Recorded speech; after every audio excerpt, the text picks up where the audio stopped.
Puji Tuhan, kita patut bersyukur kepadanya buat kekuatan, kesehatan, dan nafas hidup yang Tuhan masih percayakan kepada kita semuanya.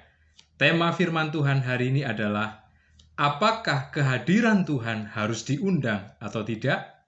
Sefanya pasal 3 ayat yang ke-17. Demikian firman Tuhan.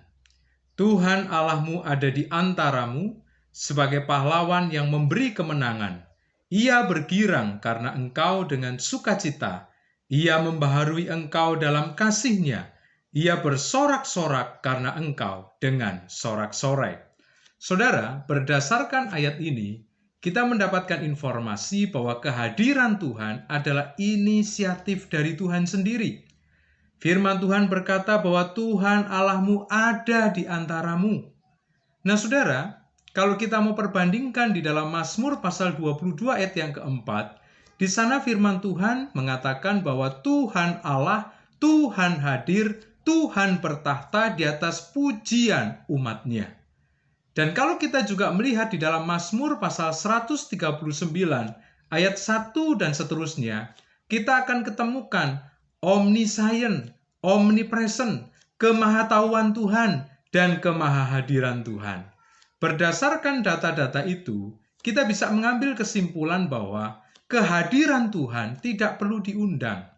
Dia berinisiatif, dia sendiri yang ingin, dia sendiri yang rindu untuk berada bersama-sama dengan umat-Nya.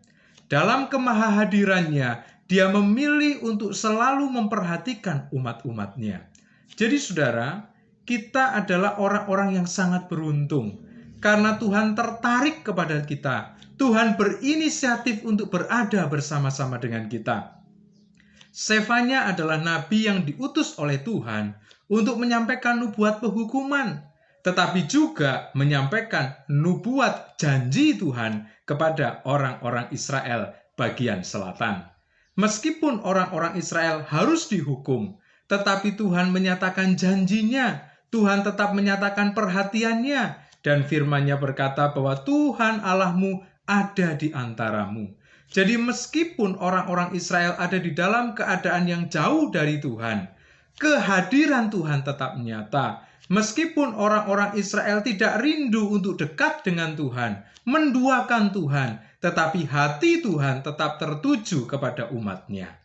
Jadi saudara, kita adalah orang-orang yang sangat beruntung, sebab kita selalu dipantau, dimonitor, bahkan Tuhan selalu hadir bersama-sama dengan kita.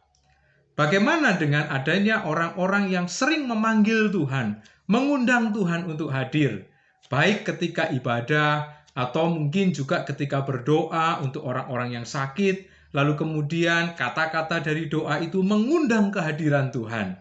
Biasanya pendapat tersebut didasarkan kepada masa pelayanan Tuhan Yesus. Kita tahu Tuhan Yesus berjalan, berkeliling, masuk desa, kota, berpindah dari tempat satu ke tempat yang lain. Dan ada beberapa kisah di situ Tuhan Yesus diundang untuk hadir ke rumah. Tuhan Yesus diundang untuk hadir menyembuhkan orang sakit. Tetapi saudara, ada juga kisah di mana seorang perwira mengatakan bahwa engkau tidak perlu hadir. Cukup engkau berkata saja maka hambaku akan sembuh. Jadi biasanya ketika ada anak-anak Tuhan, ketika ada hamba-hamba Tuhan yang berkata bahwa engkau hadir dalam ibadah ini, engkau hadir untuk menjamah menyembuhkan, seringkali didasarkan kepada kisah dari pelayanan Tuhan Yesus. Memang betul pada waktu itu Tuhan Yesus diundang untuk hadir karena kealahannya dibungkus dengan kemanusiaannya. Tetapi dalam kealahannya, Allah selalu hadir. Allah ada di mana-mana dan Dia menaruh perhatian kepada umat-Nya. Dengan tegas kalimat tadi berkata bahwa Ia bergirang karena engkau dengan sukacita. Ia membaharui engkau dalam kasih-Nya. Ia bersorak-sorak karena engkau dengan sorak-sorai. Jadi saudara, kehadiran Tuhan di tengah-tengah umat-Nya tidak perlu diundang. Karena Tuhan tertarik dengan kita. Karena Tuhan merasa disukakan dengan kita. Seperti orang tua ketika berjumpa dengan anak-anaknya, maka ada sukacita yang dirasakan. Meskipun orang tua tersebut selama seharian penuh dia bekerja, atau beberapa hari dia harus berada di luar kota, tetapi ketika pulang dia melihat wajah anak-anaknya, maka sukacita itu diperoleh. Demikian juga dengan Allah, ketika dia ada bersama-sama dengan umatnya, dia merasakan sukacita, dia merasakan kegirangan. Itulah alasannya kenapa Allah selalu ada di tengah-tengah umatnya.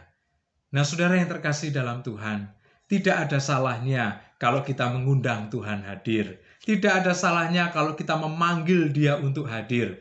Tetapi ketahuilah, Tuhan kita tidak jauh. Tuhan kita dekat dengan kita.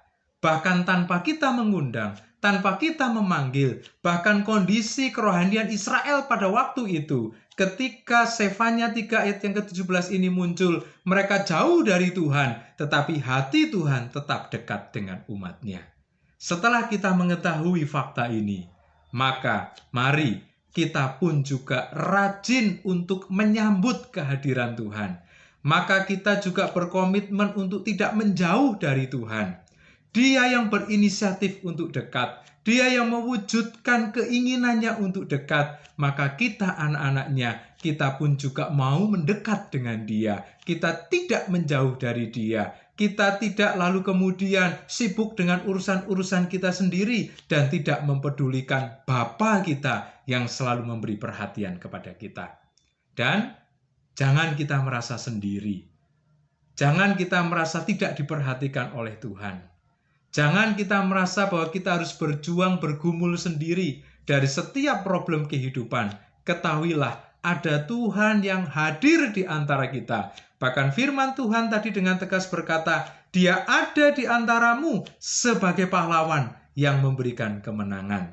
Apapun persoalan yang sedang kita alami, pergumulan, ketakutan, kesulitan, apapun yang sedang kita alami, sekali lagi, jangan merasa kita berjuang sendiri. Jangan merasa kita tidak diperhatikan oleh Tuhan. Ketahuilah, Dia ada bersama dengan kita.